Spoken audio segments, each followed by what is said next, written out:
Sa barangay Kabuluan, Uton, 7 arestado sa pagpauwak.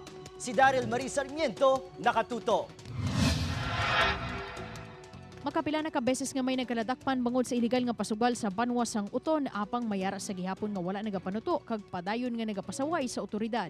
Pasado las 3 kahapon sang madakpan sang otoridad ang 7 ka mga persona nga imbulbado sa iligal nga pasugal ukon pauwak sa barangay Kabuluan Norte, Uton. About 2 weeks ago, then yun nga kahapon na-verify natin na may nag-report ulit sa atin na ongoing nga daw yung pagsusugal nila, which is yung pauwak.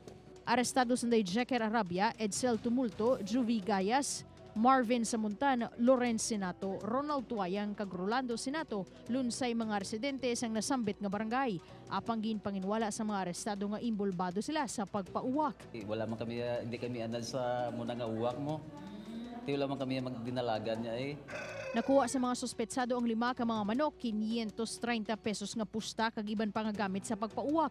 Yara na sa kustudiya sang Uton Municipal Police ang mga arestado. Upod kay Hans Disyerto, Daryl Marie Sarmiento, One Western Visayas.